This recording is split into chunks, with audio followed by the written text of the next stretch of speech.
And welcome to day 3 of the Black History Month Diary, performed by JT from the People's Paradise Podcast.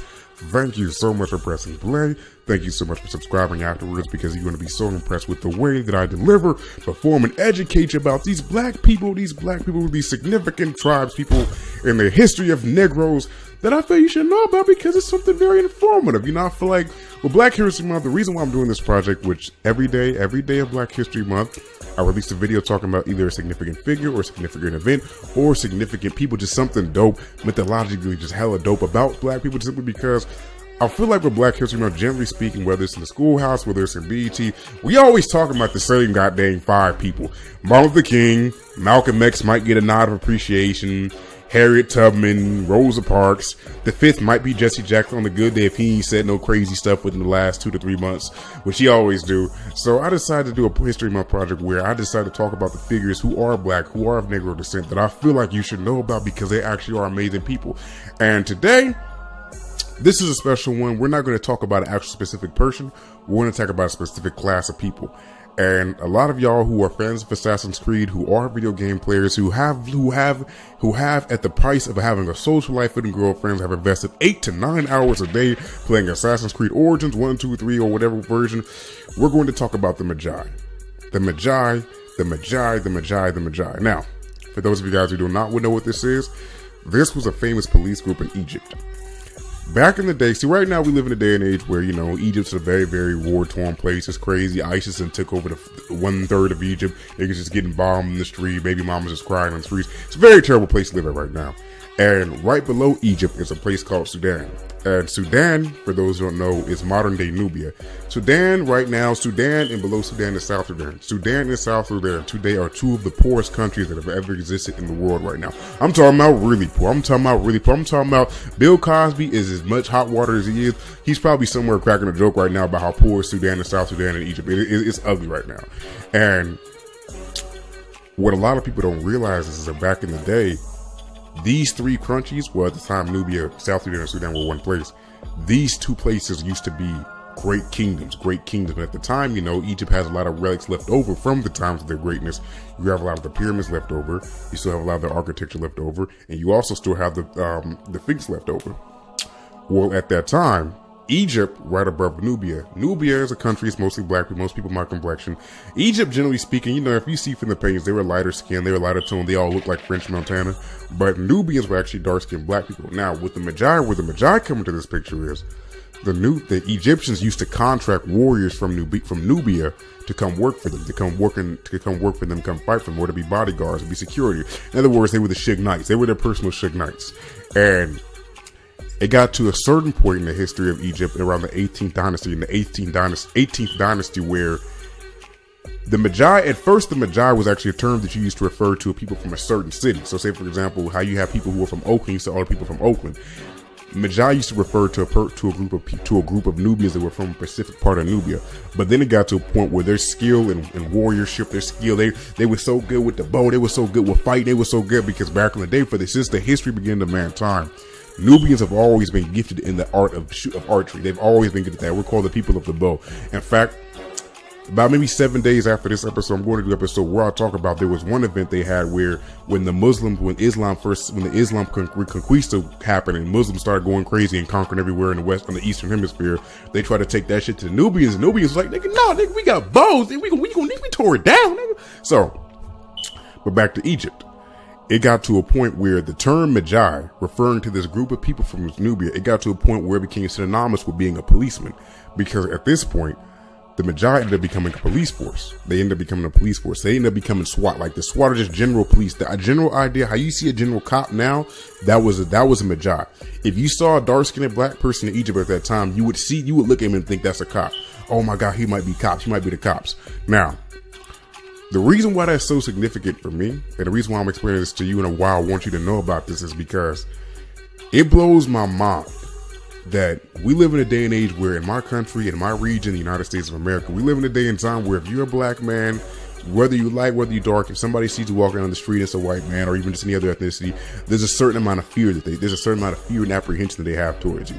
I see it every single day. Every time I walk past a couple down the street, not every single time, but it's a lot of times I walk past couples down the street. The husband will pull his wife forward and grab her hand. She'll reach into her purse and grab her purse.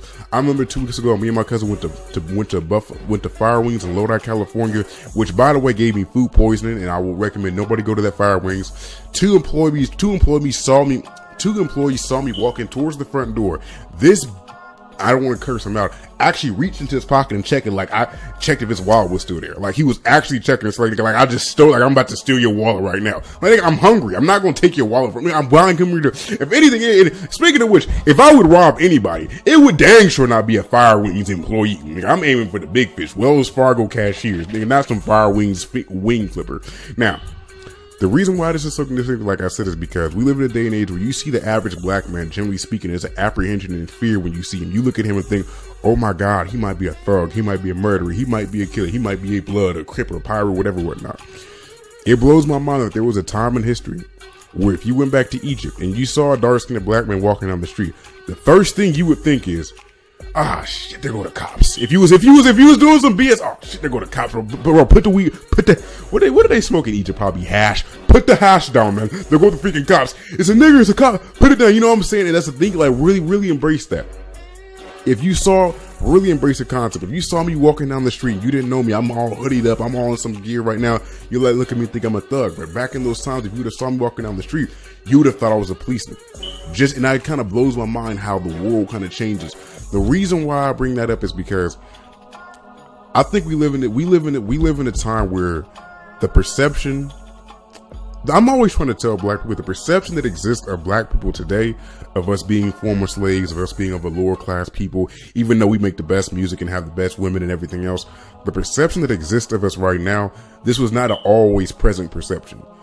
There were times we were kings, where we were princes, when we had kingdoms, and I'm gonna talk about some of them as the duration of this month continues.